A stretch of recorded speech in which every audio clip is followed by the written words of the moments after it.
All right, hey. Um, I don't know if you can hear me all right with this, but it's been a very, very windy day here in Chennai. I'm trying my best to shoot, and yeah, I know that it's been a very, very long time since I've made a video, but I've decided to pick it up again. And the reasons for me not for like doing this video was because I wasn't getting enough support in the first. Um, and I wasn't able to manage both my office work and this channel that I've created. But the reason that I've decided to pick it up again, it's been fun doing these videos, and with the minimal support that I got from you guys, it was still a huge thing for me. And yeah, so I decided to pick it up again, and let's have some fun together. And if you feel that you could support me, please click on that subscribe button. It will help out the channel, and it will motivate me to do better. And I know that nothing in life is easy, but I'm trying really, really hard, and hope this works out this time. This time at least. So, if you like this channel, God, it is windy out here, man. Yeah, I'll. Yeah, I'm just in my terrace, and it's windy, really, really windy here in Chennai. And we have witnessed some games in match week 22, which are absolutely amazing. And let's talk about it all in my studio. I'll get down. It's so hot and windy out here. Let's get down. So there are going to be two games that happened yesterday on a Saturday night here that we are going to be focusing on primarily. Those two games are Man United versus Aston Villa, and obviously Chelsea versus Manchester City, which was just boring. So let's get into this video first. And like I told you before, I'm so happy that you guys are here, and you have no idea what you guys mean to me actually. And I'm just, my laptop is stuck. And so yeah, let's have a deeper look. Let me just look up the stats here, because I'm pretty sure all of you know that Manchester United had a splendid first half. And people were telling me this even before the first ball was kicked in the game, that Aston Villa are just gonna boss Manchester United. Are you nuts? Are you guys forgetting the team that Manchester United have? Even though there was no Ronaldo, there was no Rashford in that game, there was no Maguire in that game, the players that were in there, like Rafael Varane, Mason Greenwood, Bruno Fernandes, David De Gea, they had a very good team. They had a really, really good team up front, and on any given day, they can boss it. They can absolutely boss it.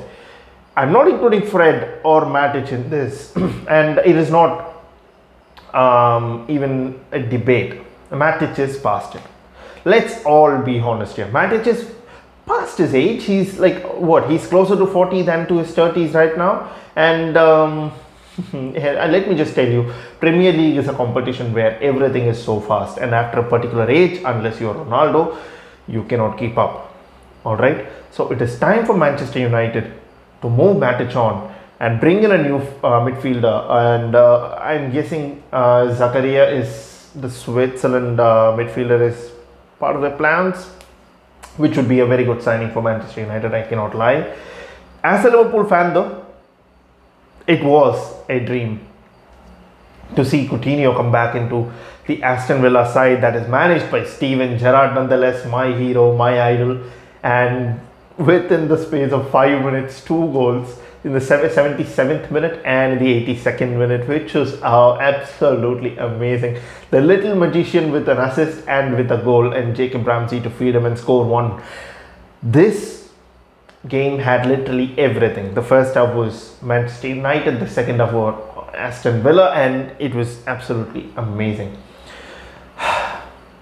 Let's look at the key moments in the game now, shall we? First key stat is the possession, where Aston Villa were amazing, especially in the second half. I remember at one point seeing almost 78% possession in the 60th minute or something, just in the second half, and United had around 22% possession.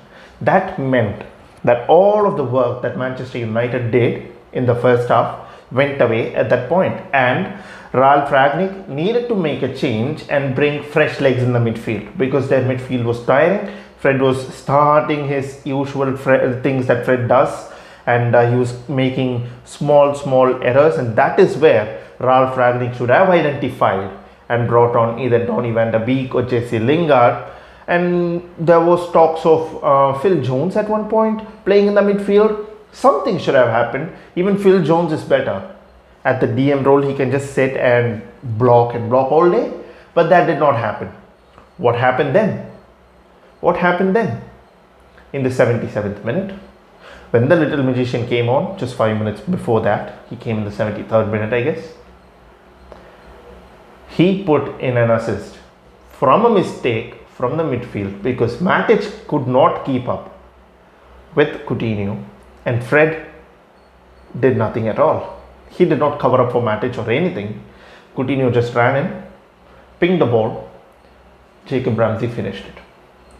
Alright, let's not get elated and just roast Manchester United for the second half, which I had a really good fun at. But let's look at the first half, where Manchester United were absolutely amazing. Like in the first goal shouldn't have been a goal, and there is a debate that Cavani was interfering with the play, but I don't think it was, because the free kick was already taken. It was not a shot of a free kick that Bruno Fernandes did. He did a couple of touches, made a small run, and then hit the ball to the net. And Cavani, was he offside? No, that was checked as well. He was not offside as well. So it is a simple error by Martinez. The ball pitches right in front of him and he couldn't hold on to it, and the ball goes into the back of the net. All well and good. But for a goalkeeper in the Premier League, that is a very, very silly mistake that could have been avoided. So Manchester United went one up. The second goal for Manchester United came in the second half, where Morgan Sanson just miskicks the ball. That was a misplaced pass. I don't know what he was so angry about. He didn't play particularly well for Villa. Like, he came off and he started kicking things, and he was so frustrated that he had been taken off. Mate, just 2 minutes before, you did a mistake that was costing a goal. And look who replaced that guy. Philippe Coutinho, directly involved in 2 goals that Aston Villa scored. Fair play, I guess. This means that there is no change. Absolutely. I'm just looking at the table. I was not aware of the table before, but now on looking at it, Man United are still 7th. Aston Villa are in 13th. And if they had won this game, Manchester United could have gone into the 6th place. They've brought 2 points here with this draw. And that is why I'm telling you, United need to find a way to win these games, because Villa right now, even though they are on the up, they are still a mid-table team. And United need to find a way to win in order to be serious contenders for the top 4. And as of now, there is West Ham in the top 4, and Arsenal's North London derby game is cancelled. I don't even want to talk about it. It's a disgrace. So what now? Like, if you're missing players through AFCON and injury, you can postpone games? Is that what you're saying right now? I don't agree with that. Only if there is a huge spike of COVID cases and as a precautionary measure, you can then postpone games. The Premier League has to be more. It has to be more strict than this. You cannot be this lenient. And for just a week ago, Arsenal fans were slating us, Liverpool fans, for postponing a game of football because we had a spike in COVID cases. Karma is a bitch, huh? And now we know that it is not just the COVID cases that's affected you. It's also the AFCON and the players that are out due to injury. And you got the gall to loan out 2 players. Who is the culprit now? Where are those Arsenal fans who were slating us before? Come out. I'm still here. Liverpool fans are still there. Talk your mouth now. Can't? Lost for words? Just as I thought. Anyway,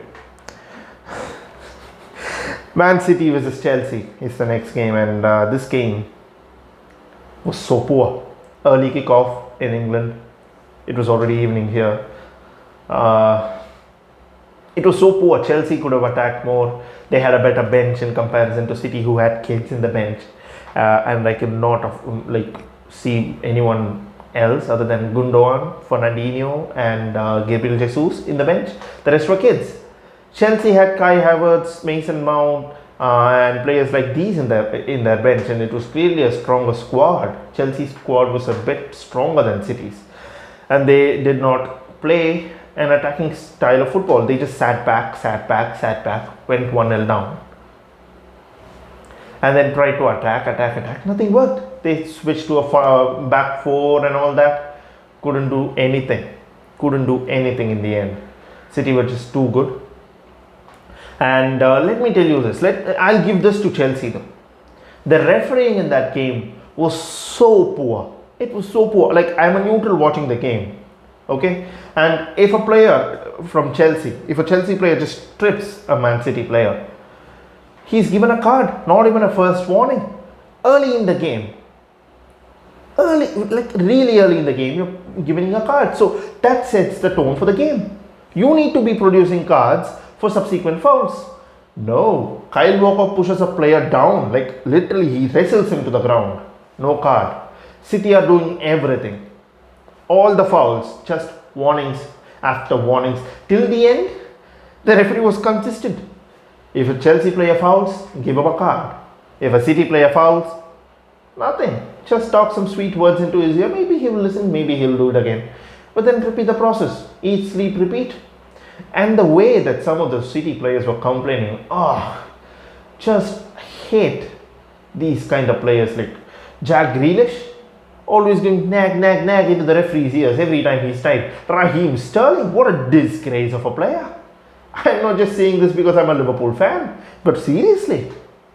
A ball is put across, alright? And he just, no contact was made. He just dives and asks for a penalty.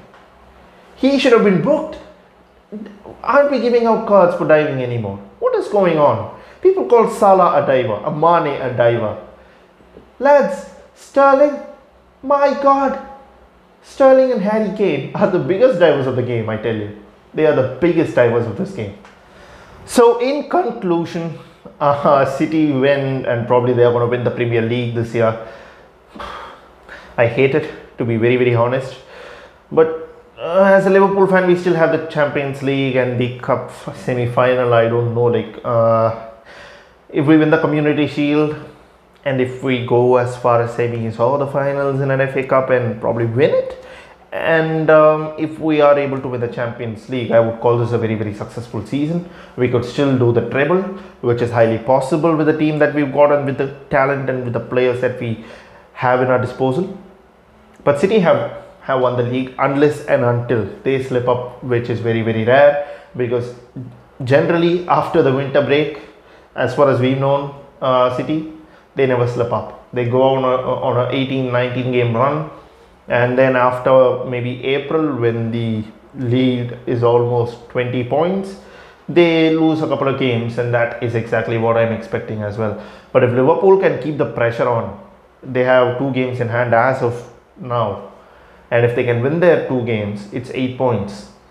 So if they can keep that pressure on, and later on in the season when the players are tired and all that, if City lose points, my, things would get interesting.